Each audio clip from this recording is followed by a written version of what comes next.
இந்த படம் நம்ம ஹீரோவோட எக்ஸிகியூஷன்ல ஆரம்பிக்குது. அவனோட ஃபிளாஷ்பேக்ல நம்ம ஹீரோ பாரிஸ்ல இருக்கிற ஒரு ஃபிஷ் மார்க்கெட்ல பிறக்கிறான். தாயால கைவிடப்படுறான்.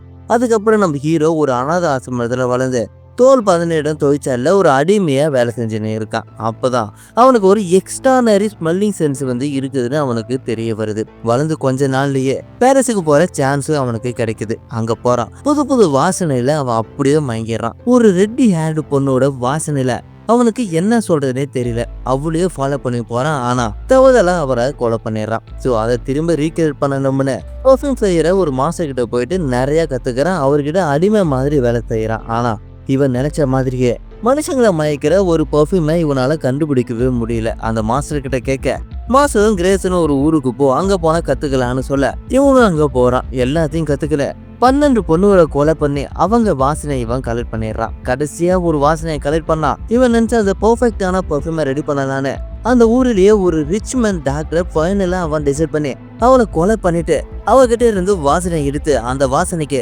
லவ்னு பேர் வைக்கும் பொழுது போலீஸ் அவனை பிடிச்சி எக்ஸிகியூஷனுக்கு ப்ரிப்பேர் பண்றாங்க. இவனை கொலை பண்றதுக்கு அந்த டேக்கு கொண்டு போகும்பொழுது இவனுடைய ஃபைனல் பர்ஃப்யூம், அதாவது லவ் பர்ஃப்யூமை ஓபன் பண்றான். அந்த வாசனையில அங்க இருக்கிற மக்கள் எல்லாருமே மயங்கிடுறாங்க. ஒரு வழியா அங்கிருந்து தப்பிச்சு வந்துடுறான். ஆனா கொஞ்சம் இயர்ஸுக்கு அப்புறம் தான் இவனுக்கு தெரியுது இவனோட பர்ஃப்யூமாக மனுஷங்களை மயக்க தான் முடியுமே தவிர மருத நிலையை அடைய முடியாதுன்னு. ஸோ இவன் பிறந்த அந்த பாரிஸோட ஃபிஷ் மார்க்கெட்டுக்கே போயிட்டு அந்த பர்ஃப்யூம் ஃபுல்லித்தையும் இவனோட தலைமையில ஊத்திக்கான். அந்த வாசனையில க்ரௌடு எல்லாரும் இவனை மேலே ஏறுறாங்க. இவனை சாகடிக்கிறாங்க.